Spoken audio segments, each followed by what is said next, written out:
ഞങ്ങളുടെ ഡേ 2 ദിവസം പുറത്തിറങ്ങുകയാണ്. ആദ്യം തന്നെ പെട്രോണാസ് ടവറിലേക്കാണ് പോണേ. നമ്മുടെ ഹോട്ടലിൽ നിന്ന് നടന്നു പോകേണ്ട ദൂരേ ഉള്ളൂ പെട്രോണാസ് ടവർ. അപ്പൊ ഞങ്ങളിപ്പോ അങ്ങോട്ട് പോയിക്കൊണ്ടിരിക്കുകയാണ്. 10 മിനിറ്റ് വാക്ക്.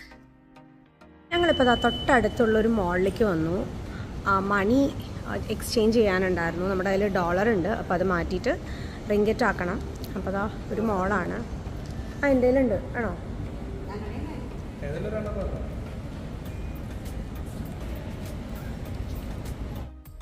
ഞങ്ങൾ നമ്മുടെ നാട് പോലെയുള്ള ഒരു വഴിയിൽ നടന്നുകൊണ്ടിരിക്കുകയാണ്. ശരിക്കും സിറ്റിയാണ്.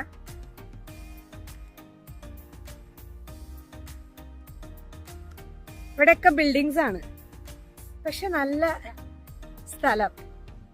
നമ്മൾ ഏത് രാജ്യത്ത് പോയാലും മാക്സിമം എയർപോർട്ടിൽ നിന്ന് കറൻസി എക്സ്ചേഞ്ച് ചെയ്യാതിരിക്കുന്നതാണ് നല്ലത്. കാരണം എയർപോർട്ടിൽ വളരെ കുറഞ്ഞ നിരക്കിലാണ് നമുക്ക് കറൻസി എക്സ്ചേഞ്ച് ചെയ്യാൻ പറ്റുക. അതുകൊണ്ട് തന്നെ എക്സ്ചേഞ്ച് ചെയ്ത ശേഷം നമ്മുടെ കയ്യിൽ കിട്ടുന്ന ലോക്കൽ കറൻസി വളരെ കുറവായിരിക്കും. അതുകൊണ്ട് അത്ര അത്യാവശ്യമാണെങ്കിൽ മാത്രം എയർപോർട്ടിൽ നിന്ന് ഒരു $100 അതിന് കുറവോ എക്സ്ചേഞ്ച് ചെയ്യുക. എന്നിട്ട് എയർപോർട്ടിന് പുറത്ത് വന്ന ശേഷം ഏതെങ്കിലും മോളിൽ പോയി എക്സ്ചേഞ്ച് ചെയ്താൽ മതി. നമ്മൾ അങ്ങനെ സിറ്റിയുടെ സെന്ററിൽ എത്തിയിരിക്കുകയാണ്.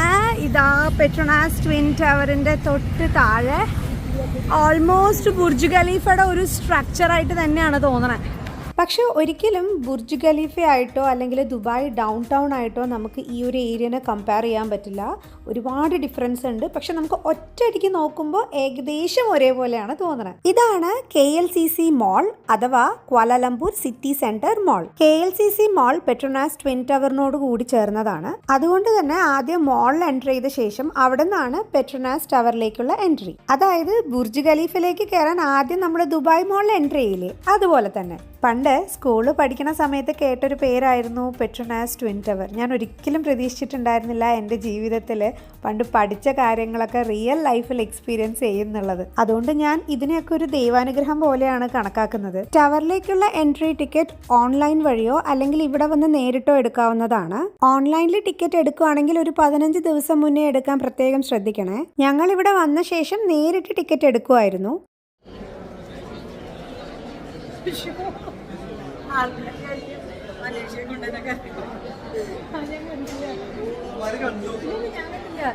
ഇപ്പൊ കണ്ടില്ലേ, ഇതൊക്കെയാണ് ആളുടെ ചില ടൈം പാസുകൾ.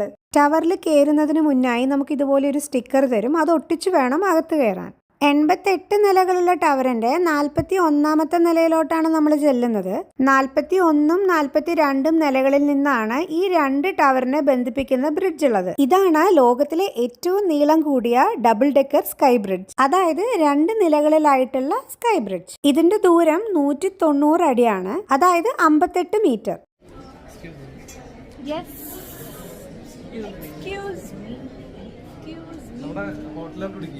ഹോട്ടല് അത് ഗ്രാൻഡ് ഹയാത്ത് ഉണ്ട് അപ്പുറത്ത്. നമ്മുടെ ഹോട്ടൽ പ്രോപ്പർട്ടി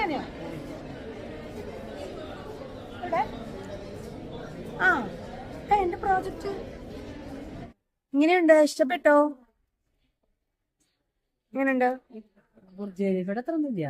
ശരിയാ, ബുർജ് ഖലീഫ എത്ര ഫൗണ്ടൈൻ കണ്ട് നമുക്ക് അവിടെ ബുർജ് ഖലീഫ കണ്ടിട്ട് ഇത് അത്ര ഒരു ഇതില്ല. ഇതന്നെ, ഇത് മൊത്തം ഫൗണ്ടൈൻ. അപ്പൊ രാത്രിയൊക്കെ ഉണ്ടാവും. ഇതും ഫൗണ്ടൈൻ അല്ലേ ആണെന്ന് തോന്നണേ. അത് സോളാറ്, ഇത് ഫൗണ്ടൈൻ ആണ്. അത് ഫൗണ്ടൈൻ, പക്ഷെ അതൊന്നും അറിയില്ല. അവിടെ നിന്ന് ഞങ്ങൾ നേരെ പോയത് 86ാമത്തെ നിലയിലായിരുന്നു. ഇവിടുന്ന് കുറച്ചും കൂടെ ബെറ്റർ വ്യൂ ആയിരുന്നു. ഞാൻ നേരത്തെ പറഞ്ഞ പോലെ നമുക്ക് ഒന്നിൽ ഇവിടെ വന്ന് ടിക്കറ്റ് എടുക്കാം, അല്ലെങ്കിൽ ഓൺലൈനിൽ നിന്ന് എടുക്കുവാണെങ്കിൽ 15 ദിവസം മുന്നേ തന്നെ എടുക്കണം. പല തിരക്കിലും പെട്ട് 15 ദിവസം മുന്നേ ഞങ്ങൾക്ക് ടിക്കറ്റ് ഓൺലൈൻ വഴി ബുക്ക് ചെയ്യാൻ പറ്റിയിട്ടുണ്ടായിരുന്നില്ല. അതുകൊണ്ട് തന്നെ ഞങ്ങൾക്ക് നല്ല പേടിയുണ്ടായിരുന്നു ഇവിടെ വന്ന് എൻട്രി ടിക്കറ്റ് കിട്ടുമോ എന്നുള്ളത്. ഇവിടെ കുറെ ഫ്രോഡ്ലൻഡ് ആക്ടിവിറ്റീസ് നടക്കുന്നതുകൊണ്ടും ബ്ലാക്കിൽ ടിക്കറ്റ് വിറ്റ് പോകുന്നത് കൊണ്ടും ഗവൺമെന്റ് 15 ദിവസം മുന്നേ ടിക്കറ്റ് ബുക്ക് ചെയ്യുന്നത് ഓൺലൈനിൽ സ്റ്റോപ്പ് ചെയ്ത് വെക്കുകയാണ്. ഇവിടെ നിന്ന് നോക്കിക്കഴിഞ്ഞാൽ ഞങ്ങൾ താമസിക്കുന്ന ഹോട്ടൽ കാണാം. അങ്ങനെ ഏട്ടൻ തന്ന ടാസ്ക് ഞാൻ വിൻ ചെയ്തിരിക്കുകയാണ്. ഇതാണ് ഇന്നലെ പോയ ഇൻഫിനിറ്റി പൂൾ. ഇൻഫിനിറ്റി പൂൾ എന്താണെന്ന് അറിയാത്തവർക്കായി, ഒരു ബിൽഡിങ്ങിന്റെ എഡ്ജ് വരെയുള്ള സ്വിമ്മിംഗ് പൂളിനെയാണ് നമ്മൾ ഇൻഫിനിറ്റി പൂൾ എന്ന് പറയാ. ഞങ്ങളുടെ ഹോട്ടലിലുള്ള സ്വിമ്മിംഗ് പൂൾ നോക്കിക്കൊണ്ടിരിക്കുകയാണ് എല്ലാവരും. ഇവിടെ ഈ ഡിസ്പ്ലേ സ്ക്രീനിൽ എന്തൊക്കെയോ എഴുതിയിട്ടുണ്ട്, പ്ലീസ് സ്റ്റാൻഡ് ഹിയർ എന്നൊക്കെ. അപ്പം ഞങ്ങൾ കുറേ നേരമായി അതിൻ്റെ മുന്നിൽ കിടന്ന അഭ്യാസം ഇത് എന്താണെന്ന് അറിയാൻ വേണ്ടി കുറച്ച് അങ്ങോട്ടും ഇങ്ങോട്ടൊക്കെ മാറിയപ്പോൾ പെട്രോനാസിൻ്റെ പിക്ചർ അവിടെ വന്നു. പക്ഷെ എന്താ കാര്യം എന്ന് ഞങ്ങൾക്ക് അവസാനം വരെയും മനസ്സിലായില്ല. ശരിക്കും ബുർജ് ഖലീഫയുടെ ഒരു ഫീലാണ്. സെയിം തന്നെയാണ്, ഒരു വ്യത്യാസവും ഇല്ല. അവിടെ എങ്ങനെയാണോ അത് തന്നെയാണ്, ടിക്റ്റോ തന്നെയാണ്. നമ്മൾ ഫോട്ടോ എടുക്കുന്നു, അവിടെ നിന്ന് ഇവിടെ വന്ന് കാണിച്ചു തരുന്നു. അതിനുശേഷം ബാക്കിയുള്ള എല്ലാ കാര്യങ്ങളും ഇങ്ങനെ നമ്മൾ കഴിഞ്ഞു കഴിഞ്ഞാൽ താഴെ വരുന്നു. ഇവിടെ ഈ ഒരു ഫ്ലോറിൽ ഫുൾ കഫേ ആണ്. കഫേ സ്നാക്സും അങ്ങനത്തെ ഒക്കെ എല്ലാം കിട്ടും. ഇവിടെ ഫുൾ സ്നാക്സ് ഡ്രിങ്ക്സ് ഒക്കെ കിട്ടും. പിന്നെ സൊവനീഴ്സ് വാങ്ങാം. സോ വലിയ വ്യത്യാസമൊന്നുമില്ല. അത് കണ്ട് കണ്ട് കണ്ട് നമുക്ക് ഇത് ഒരു വലിയൊരു സംഭവമായിട്ട് സത്യം പറഞ്ഞാൽ തോന്നിയില്ല. ഇതാണ് ഇവിടുത്തെ ലിഫ്റ്റ്. കണ്ടോ എത്ര ബട്ടണാ. ഇവിടുന്ന് താഴേക്ക് ഇറങ്ങുന്നത് തന്നെ ഒരു മഹാസംഭവമാണ്. അവിടെ നിന്ന് നേരെ പോയത് ഞങ്ങൾ മോളിലേക്കായിരുന്നു ലഞ്ച് കഴിക്കാൻ. നല്ല വിശപ്പുണ്ടായിരുന്നു. വെജും നോൺ വെജും ഒക്കെ ആയിട്ട് ഒരുപാട് ഐറ്റംസ് ഉണ്ടായിരുന്നു. സത്യം പറഞ്ഞു കഴിഞ്ഞാൽ നോൺ വെജ് ഐറ്റംസ് ആണ് ഏറ്റവും കൂടുതലുള്ളത്. ഇവർ 3 പേരും ശരവണ ഭവൻ എന്നുള്ള ഭക്ഷണമായിരുന്നു. അമ്മയും ഏട്ടനും സ്പെഷ്യൽ മീൽസ് ആയിരുന്നു ഓർഡർ ചെയ്തത്. ഞാനൊരു ജ്യൂസാണ് ഓർഡർ ചെയ്തത്. ഞങ്ങൾ അങ്ങനെ ലഞ്ചൊക്കെ കഴിഞ്ഞ് ഇപ്പോൾ മോളിൻ്റെ ഒരു അപ്പുറത്തെ സൈഡ് വന്നു. ഇവിടെ പാർക്കാണ്, KLCC പാർക്ക്. ഇപ്പം എൻ്റെ നേരെ ബാക്കിലാണ് നമ്മുടെ പെട്രോനാസ് ടവർ. അപ്പോൾ ഇതാ ഫുള്ള് ഇതൊരു ഫൗണ്ടെയിൻ ആണ്. ഓക്കെ, നല്ല മഴക്കാറുണ്ട്. എപ്പോൾ വേണമെങ്കിലും മഴ നന്നായിട്ട് പെയ്യും. ഇപ്പം ചാറുന്നുണ്ട്. ഇപ്പോൾ പെട്രോനാസ് ട്വിൻ ടവേഴ്സിൻ്റെ തൊട്ട് താഴെയാണ് നിൽക്കണേ. അങ്ങനെ ഇവിടെ കുറച്ച് നേരം കറങ്ങി ഞങ്ങളിപ്പോൾ വീണ്ടും മോളിന് ഉള്ളിലേക്ക് പോയി. അവിടെ നിന്ന് വീണ്ടും മോളിന് പുറത്തേക്ക് പോവുകയാണ്. അവിടെയാണ് ടാക്സി പിക്കപ്പ് പോയിന്റ്. ഞങ്ങളിപ്പോൾ പെട്രോനാസിൽ നിന്ന് ഇറങ്ങി ഇപ്പോൾ പോവുകയാണ്. ഇപ്പം മെർഡക്ക സ്ക്വയർ എന്ന് പറഞ്ഞിട്ടുള്ള ഒരു സ്ഥലത്തിലാണ്. ടാക്സിയിൽ ഇപ്പോൾ പോയിക്കൊണ്ടിരിക്കുകയാണ്. സോ ഫൈനലി ഇപ്പം മെർഡക്ക സ്ക്വയറിൽ എത്തിയിരിക്കുകയാണ്. ഒരു പാർക്കാണ്. അപ്പം ഈ ഒരു ഏരിയ ആണ് മെർഡക്ക സ്ക്വയർ. ഇതാണ് മെർഡക്ക സ്ക്വയർ. ഈ കാണുന്ന നീല ബിൽഡിംഗ് ആണ് മോട്ടറോള കമ്പനിയുടേത്. ഇന്നലെ ഞങ്ങൾ ടാക്സിയിൽ ഹോട്ടലിലേക്ക് പോകുമ്പോൾ ടാക്സി ഡ്രൈവർ പറഞ്ഞു തന്നതാണ്. ഞങ്ങളിവിടെ ഇപ്പോൾ കുറേ ഫോട്ടോസൊക്കെ എടുത്തു. നല്ല വ്യൂ ആണ് ഇവിടെ. നല്ല കാറ്റുണ്ട്. വൈകുന്നേരം ആയപ്പോൾ അതിൻ്റെ ഒരു തണുപ്പുണ്ട്. കുറച്ച് മുന്നേ മഴയും ചാറി. അപ്പോൾ അതുകൊണ്ട് നല്ല തണുപ്പുണ്ട്. ഇവിടെ ഒരുപാട് ടൂറിസ്റ്റുകളുണ്ട്. എല്ലാവരും വന്ന് ഫോട്ടോസൊക്കെ എടുക്കുകയാണ്. മെർഡക്ക സ്ക്വയറിൽ നിന്ന് ഞങ്ങൾ നേരെ പോയത് സെൻട്രൽ മാർക്കറ്റിലോട്ടാണ്. ഇവിടെ നിന്ന് വളരെ അടുത്താണ്, നടന്നു പോകേണ്ട ദൂരേ ഉള്ളൂ. ഞങ്ങൾ തന്നെ സ്വയം ഉണ്ടാക്കിയതാണ് ഈ മലേഷ്യൻ ട്രിപ്പിൻ്റെ ഐറ്റിനറി. അതുകൊണ്ട് തന്നെ ഞങ്ങൾക്ക് സൗകര്യമുള്ള രീതിയിലാണ് ഞങ്ങൾ ഓരോ സ്ഥലവും പ്ലാൻ ചെയ്തത്. അതുകൊണ്ട് തന്നെ ഒട്ടും റഷ് ചെയ്യാതെ ഓരോ സ്ഥലവും നമ്മുടെ ഇഷ്ടത്തിനായിരുന്നു ഞങ്ങൾ വിസിറ്റ് ചെയ്തത്. Now we are at the central market. ഇവിടെ കുറേ സാധനങ്ങളുണ്ട്. ഇത് കാണേണ്ട ഒരു ഐറ്റം തന്നെയാണ്. ഇപ്പം ഞങ്ങൾ എത്തിപ്പെട്ടത് വെജിറ്റബിൾസിൻ്റെ സെക്ഷനിലാണ്. വെജിറ്റബിൾസ് ആൻഡ് ഫ്രൂട്ട്സ് കുറേ സാധനങ്ങളുണ്ട്. നമുക്ക് വേണ്ടതും വേണ്ടാത്തതായിട്ടുള്ളതൊക്കെ ഉണ്ട്. ഇതൊക്കെ കാശ്മീരി മുളകാണ്. അതുപോലെയാണ്, സാധാരണ മുളകല്ല. എനിക്ക് കണ്ടിട്ട് കാശ്മീരി മുളക് പോലെ തന്നെയാണ് തോന്നുന്നത്. പക്ഷേ മലേഷ്യയിലാണ് മാനുഫാക്ചറിങ്. വീട്ടുകാർ ഷോപ്പിങ്ങിൻ്റെ തിരക്കിലാണ്. എനിക്കൊരു ക്രോക്സ് വാങ്ങാനുള്ള പദ്ധതിയിലാണ് അമ്മയും മോനും. പക്ഷേ എനിക്ക് ക്രോക്സ് ഇഷ്ടമല്ല. അതുകൊണ്ട് ഞാൻ അവിടെ നിന്ന് മുങ്ങി.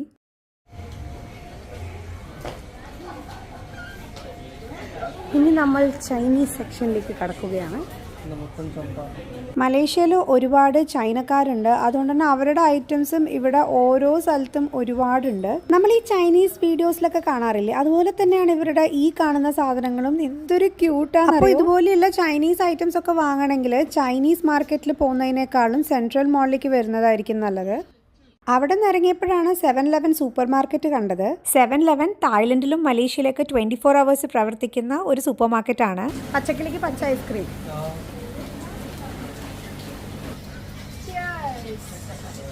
പുറത്ത് നല്ല മഴ. അപ്പം ഐസ്ക്രീം കഴിച്ചാലോ എന്നൊരാഗ്രഹം തോന്നി. ഇതൊക്കെ എൻ്റെ ഓരോ ഭ്രാന്താണ്. ആ ഭ്രാന്തിന് കൂട്ടുവെക്കാൻ 3 പേരും ഉണ്ട്. സാധാരണ എല്ലാവരും പറയാറ് കല്യാണം കഴിഞ്ഞാൽ ഫ്രീഡം ഒക്കെ പോകുന്ന, പക്ഷെ എനിക്ക് ഫുൾ ഫ്രീഡം കിട്ടിയത് കല്യാണത്തിന് ശേഷമാണ്. അവിടുന്ന് നേരെ ഞങ്ങളിതാ ചൈനീസ് മാർക്കറ്റിൽ എത്തിയിരിക്കുകയാണ്. ഈ ചൈനീസ് മാർക്കറ്റ് വലിയൊരു ഏരിയ ആണ്. വലുതെന്ന് പറഞ്ഞാലും പോരാ, അത്രയ്ക്ക് വലിയൊരു മാർക്കറ്റാണ്. ഡ്രസ്സും വാലറ്റും ഷൂസും ഒക്കെ ആയിട്ട് ഒരുപാട് തരത്തിലുള്ള കടകൾ ഇവിടെ ഉണ്ട്. ഞങ്ങൾ ഇവിടെ നിന്നാണ് സൊവനീർ വാങ്ങിച്ചത്. ഇവിടെ കുറച്ചും കൂടെ ഒരു ബെറ്റർ റേറ്റ് ആണെന്ന് തോന്നി. പിന്നെ ഞങ്ങൾക്ക് വേണ്ട സൈസും ഇവിടെ തന്നെ കിട്ടിയിരുന്നു. അപ്പോഴാണ് ഏട്ടൻ്റെ കണ്ണിൽ ഉണക്കിയ മാങ്ങ കണ്ടത്. കുറച്ച് വർഷങ്ങൾക്ക് മുന്നേ തായ്ലൻഡിൽ പോയപ്പോൾ അവിടെ നിന്ന് ഇതേ സാധനം വാങ്ങിച്ച് ഞാൻ എയർപോർട്ടിൽ വെച്ച് എടുക്കാൻ മറന്നുപോയി. അത് ഏട്ടൻ എന്നെ വീണ്ടും വീണ്ടും ഓർമ്മിപ്പിച്ചുകൊണ്ടിരിക്കുകയായിരുന്നു ഇത് കണ്ടപ്പോൾ. പിന്നെ കുറേ നേരം ഞങ്ങളിവിടെ മാർക്കറ്റിൽ കറങ്ങി പലതരം ഫ്രൂട്ട്സും സാധനങ്ങളും ഒക്കെ കണ്ടു. ചിലതൊക്കെ വാങ്ങിച്ചു. ഇവിടെ മലേഷ്യയിൽ ഒരുപാട് ഫ്രഷ് ഫ്രൂട്ട്സ് കിട്ടും. അതുകൊണ്ട് തന്നെ അതിൻ്റെ ഒരു വൻ ശേഖരം ഇവിടെ ഉണ്ടായിരുന്നു.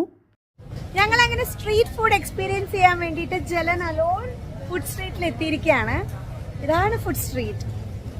ആൾക്കാർ അധികമൊന്നുമില്ല, അതുകൊണ്ട് എല്ലാ സാധനങ്ങളും നമുക്കിപ്പോൾ പോയിട്ട് എക്സ്പ്ലോർ ചെയ്യാം. ഇവിടെ ആദ്യം തന്നെ തായ് സ്ട്രീറ്റ് ഫുഡ്, എൻ്റെ ഏറ്റവും ഫേവറേറ്റ്. മാങ്ങ, ചക്ക തുടങ്ങി, മാംഗോ സ്റ്റിക്കി റൈസ്, പഴങ്ങളുടെ രാജാവ് എന്നറിയപ്പെടുന്നത് മാമ്പഴമാണല്ലോ. അപ്പോൾ മാമ്പഴത്തിൽ തന്നെ തുടങ്ങാമെന്ന് വെച്ചു. കുറേ അലഞ്ഞു തിരിഞ്ഞ് വന്നതുകൊണ്ട് നല്ല ദാഹം ഉണ്ടായിരുന്നു. അതുകൊണ്ട് മാംഗോ ജ്യൂസാണ് പറഞ്ഞത്. വെള്ളമാണെങ്കിൽ കൊടകൊടാന്ന് ഒഴിക്കുന്നുണ്ടായിരുന്നു. അതുകൊണ്ട് ഈ ജ്യൂസിൻ്റെ അവസ്ഥ എന്താവെന്ന് അറിയില്ല.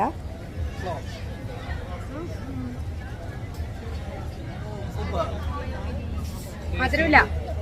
ഞങ്ങൾ ഐസ് ഇടണ്ടെന്ന് പറഞ്ഞപ്പോൾ അവൾക്ക് ദേഷ്യം വന്നു. അപ്പോൾ അവൾ കുറേ വെള്ളം കോരി ഒഴിച്ചു. ഇവിടെ മഴയാണ്, അപ്പോൾ ഭയങ്കര തണുപ്പായതുകൊണ്ടാണ് ഞങ്ങൾ ഐസ് വേണ്ടാന്ന് പറഞ്ഞത്. ഇവിടുത്തെ വൈബ് ഒന്നൊന്നര വൈബാണ്. നല്ല തിരക്കുണ്ട്. പക്ഷേ അങ്ങനെ തിരക്ക് എന്ന് പറഞ്ഞാലും നമുക്കങ്ങനെ തിരക്കി നടക്കാൻ പറ്റാത്ത രീതിയിലൊന്നുമില്ല. ഞാൻ വീഡിയോസിൽ കണ്ടിട്ടുണ്ടായിരുന്നു ഇവിടെ നടക്കാൻ പറ്റാത്ത, അതായത് സൂചി കുത്താൻ പോലും സ്ഥലമില്ലാത്ത അത്രയും തിരക്ക് കണ്ടിരുന്നു. ഇവിടെ ഇന്ന് ഞങ്ങൾ പോയപ്പോൾ അത്ര തിരക്കുണ്ടായില്ല. സ്ട്രീറ്റ് ഫുഡ് മാത്രമല്ല, ഇവിടെ ധാരാളം ഫ്രൂട്ട്സും അവൈലബിൾ ആണ്.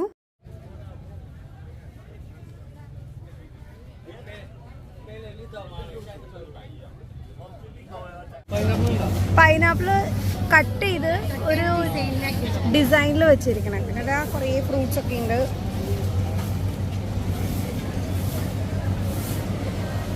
ഇതാണ് ഡൂറിയ. ഇതിന്റെ ടേസ്റ്റ് മധുരമുള്ളതാണെങ്കിലും ഇതിനൊരു വൃത്തികെട്ട മണമാണ്. അതുകൊണ്ട് തന്നെ ഇന്തോനേഷ്യയിലും തായ്ലൻഡിലും ഇത് ഫ്ലൈറ്റിൽ കയറ്റാൻ പറ്റില്ല.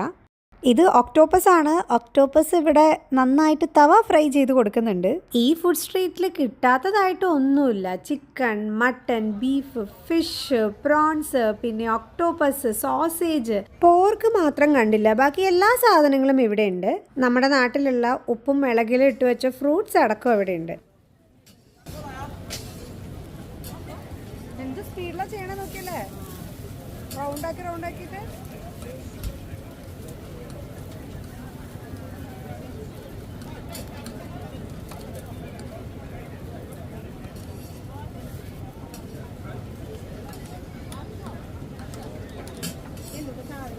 അതമ്മേ മൈദയുടെ ഒരുതരം മാവാണ്.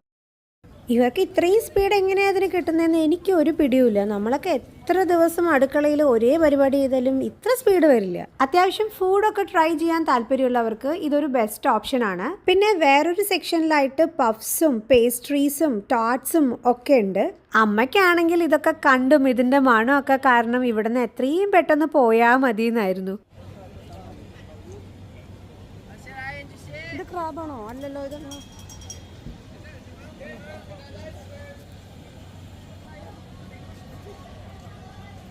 ഇവിടെ എത്തിയപ്പോൾ വിവിധ തരം കറികളാണ്. മീൻകറിയും ചിക്കൻ കറിയും മുട്ടക്കറിയും അങ്ങനെ കുറേ സാധനങ്ങൾ. മീൻകറി, ഇതും മീൻകറി.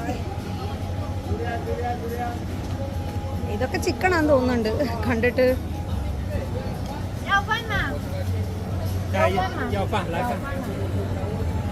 കൊഞ്ചുകറി. ഇതൊക്കെ കഴിഞ്ഞ് ഞങ്ങൾ തിരിഞ്ഞു നോക്കുമ്പോൾ അമ്മ ഇതാ ഒരു മലേഷ്യൻ സുന്ദരീനെ ഹിന്ദി പറഞ്ഞ് കറക്റ്റ് ചെയ്തുകൊണ്ടിരിക്കുന്നു. ആ ലേഡിക്കാണെങ്കിൽ ആകെ അറിയാവുന്ന ഭാഷ മലയാളമാണ്. അമ്മയ്ക്കാണെങ്കിൽ തൊട്ട് അറിയൂല. എന്നാലും എങ്ങനെയൊക്കെയോ രണ്ടുപേരും ഇരുന്ന് വർത്താനൊക്കെ പറയുന്നുണ്ട്. അവസാനം ഞങ്ങൾക്ക് മനസ്സിലായ കാര്യം അമ്മ പറഞ്ഞത് അവൾക്കും മനസ്സിലായിട്ടില്ല, അവൾ പറഞ്ഞത് അമ്മയ്ക്കും മനസ്സിലായിട്ടില്ല. ഒരു ലൈറ്റിനൊരു മങ്ങലുണ്ടോ? ആണല്ലേ. അന്നൊന്നും ഫുഡ് വാങ്ങിച്ചെന്നില്ല. അമ്മയ്ക്ക് ഇവിടുത്തെ സ്മെല്ല് അധികം പറ്റാത്തതുകൊണ്ട് ഞങ്ങൾ കൂടുതൽ നേരം അവിടെ നിന്നില്ല. ഞങ്ങൾ തിരിച്ചു പോവുകയാണ്. ഞങ്ങൾ ടാക്സി ബുക്ക് ചെയ്തിട്ടുണ്ട്. പക്ഷെ നല്ല ട്രാഫിക്, അതുകൊണ്ട് എപ്പോഴാണ് വണ്ടി എത്താമെന്നറിയില്ല. അമ്മേ നമ്മുടെ രണ്ടാമത്തെ ദിവസം വൈൻഡ് ചെയ്യാണ്. അപ്പൊ അമ്മയ്ക്ക് ഇന്ന് എങ്ങനെ ഇഷ്ടപ്പെട്ടോ? വളരെ നന്നായിരുന്നു. ഭയങ്കര തിരക്കൊക്കെയാണ്. ഇതൊന്നും ഞാൻ പറയിക്കുന്നതല്ല, ഓട്ടോമാറ്റിക്കലി വരുന്നതാണ്. അതുകൊണ്ടാണ് കുറച്ച് ആർട്ടിഫിഷ്യൽ ആയിട്ട് തോന്നുന്നത്. പറഞ്ഞോളൂ. പിന്നെ സ്ട്രീറ്റ് എന്താ പറയാ, ഫുഡ് സ്ട്രീറ്റിൽ നിറച്ച് നമുക്കൊന്നും കഴിക്കാൻ പറ്റിയ സാധനങ്ങളല്ല. എനിക്ക് ഇഷ്ടപ്പെടില്ല. ഞാൻ വെജിറ്റേറിയൻ ആണ്. നോൺ വെജ് ഒക്കെ കഴിക്കുന്നവർക്ക് വളരെ വളരെ ഇഷ്ടപ്പെടും. നമുക്ക് വല്ല സാമ്പാറോ അവിയലോ കൂട്ടുകറിയോ ഒക്കെ ഉണ്ടെങ്കിൽ നന്നായിട്ട് കഴിച്ചേനെ. അതും അല്ലെങ്കിൽ ഒരു ഗോബി മഞ്ചൂരിയനോ അല്ലെങ്കിൽ ഒരു ഗോബി 65 ആണെങ്കിൽ കഴിച്ചേനെ. കാറ് വന്നു. ഫൈനലി ഞങ്ങൾ വീട്ടിലേക്ക് പോവാണ്. കാറ് ബുക്ക് ചെയ്ത് ഓൾറെഡി ഇപ്പൊ വന്നു. ഇപ്പൊ ഞങ്ങൾ കയറി. അമ്മ പറയൂ, അമ്മയുടെ എക്സ്പീരിയൻസ് പറയും. ഓ എന്റെ പൊന്നു ദൈവമേ, എക്സ്പീരിയൻസ് എന്ന് പറയുകയാണെങ്കിൽ കാണേണ്ടതാണ് എല്ലാവരും വന്ന്. എന്ത് ഫുഡ് സ്ട്രീറ്റോ? ഫുഡ് സ്ട്രീറ്റ് ആയാലും മലേഷ്യയിൽ വരാൻ പറ്റുമെങ്കിൽ വരുന്നത് വളരെ നന്നായിരിക്കും. കാണാൻ നല്ല രസമുണ്ട്, ആസ്വദിക്കാനുണ്ട്. പിന്നെ എന്താ പറയുക, ഫുഡ് കഴിക്കാവുന്നവർക്ക് എല്ലാം ഉണ്ട്. ചുരുക്കി പറഞ്ഞ തവളയുടെ കാല് വരെ ഫ്രൈ ചെയ്യുന്നുണ്ട്. അത്രേ ഉള്ളൂ, വേറൊന്നും പറയാനില്ല. ഇല്ല. ഇവിടെ അവിയലും കൂട്ടുകറിയും ഒന്നും കിട്ടാത്തതിൽ എന്തെങ്കിലും പരാതി ഉണ്ടോ? വിഷമമുണ്ട്. വിഷമമുണ്ട്. ഇന്ന് ഏത് റെസ്റ്റോറൻറ്റിൽ പോയി? നമ്മൾ ശരവണ ഭവൻ റെസ്റ്റോറൻറ്റിൽ പോയിട്ട് ഫുഡൊക്കെ കഴിച്ചു. നല്ല ഫുഡായിരുന്നു. ഇന്നലത്തേലും ബെറ്റർ ആയിരുന്നു. ഇന്നലെ ഇത്തിരി മോശം ഫുഡായിരുന്നു, എങ്കിലും ഇന്ന് വളരെ നല്ല ഫുഡ് കിട്ടി. ഓക്കെ. അവിടുന്ന് നേരെ പോയത് ഞങ്ങൾ താമസിക്കുന്ന ഹോട്ടലിൻ്റെ അടുത്തുള്ള ലുലു മോളിലേക്കാണ്. ലോകത്തിലെ ഏത് ലുലുവിൽ പോയാലും നാട്ടിൽ പോയൊരു ഫീലാണ് കിട്ടുക. കുറച്ച് വർഷങ്ങൾക്ക് മുന്നേ ഈജിപ്തിൽ പോയപ്പോൾ അവിടെ റോഡിൽ കൂടെ ടാക്സിയിൽ പോയിക്കൊണ്ടിരിക്കുമ്പോൾ സൈഡിൽ ലുലു കണ്ടു. ഓ, അപ്പം ഉണ്ടായ ഒരു സന്തോഷം അത് പറഞ്ഞറിയിക്കാൻ പറ്റില്ല. അതായത് ശരിക്കും നമുക്ക് നമ്മുടെ നാട്ടിൽ പോയൊരു ഫീലാണ് ദൂരത്തുനിന്ന് തന്നെ ലുലു വേറൊരു രാജ്യത്ത് വെച്ച് കാണുമ്പോൾ ഉണ്ടാവുന്നത്. ഞങ്ങൾ മാങ്ങ വാങ്ങാൻ വന്നതാണ്. നല്ല മാങ്ങ കിട്ടുകയാണെങ്കിൽ വാങ്ങാൻ. സോ 9 ദിർഹംസും റിങ്കിറ്റും സെയിം ഇതാണ്. അപ്പം ഞങ്ങളിങ്ങനെ നോക്കുവാണ്. പലതരത്തിലുള്ള മാങ്ങകൾ എങ്ങനെയുണ്ട്? കൊള്ളില്ല, സ്മെല്ലില്ല. ഇവിടെ അത്യാവശ്യം ഫുഡ് ഐറ്റംസ് ഒക്കെ ഉണ്ട്. അതുകൊണ്ട് ഇന്നത്തെ ഡിന്നർ ഇവിടെ നിന്ന് വാങ്ങാമെന്ന് കരുതി. കാരണം ഞങ്ങൾ താമസിക്കുന്നതിൻ്റെ അടുത്തൊന്നും ഇന്ത്യൻ റെസ്റ്റോറൻറ്റ്സ് ഇല്ല. ഇവിടെ ഒരുപാട് തരത്തിലുള്ള ഫുഡ് ഐറ്റംസ് ഉണ്ട്. അതിൽ ഇന്ത്യൻ ഫുഡ് ഐറ്റംസും ഉണ്ട്. അതുകൊണ്ട് ഞങ്ങൾക്ക് ആവശ്യമുള്ള സാധനങ്ങളൊക്കെ ഇവിടെ നിന്ന് തന്നെ പർച്ചേസ് ചെയ്തു. അപ്പോൾ ഇതൊക്കെയാണ് ഞങ്ങളുടെ രണ്ടാമത്തെ ദിവസത്തെ മലേഷ്യൻ വിശേഷങ്ങൾ. അടുത്തുള്ള വീഡിയോസൊക്കെ ഞാൻ ഉടനടി അപ്ലോഡ് ചെയ്യുന്നുണ്ട്. അപ്പോൾ എല്ലാവർക്കും വീഡിയോ ഇഷ്ടമായി എന്ന് വിചാരിക്കുന്നു. ഇഷ്ടമായി കഴിഞ്ഞാൽ സബ്സ്ക്രൈബ് ചെയ്യുക, ലൈക്ക് ചെയ്യുക, കമൻറ്റ് ചെയ്യുക, ഷെയർ ചെയ്യുക.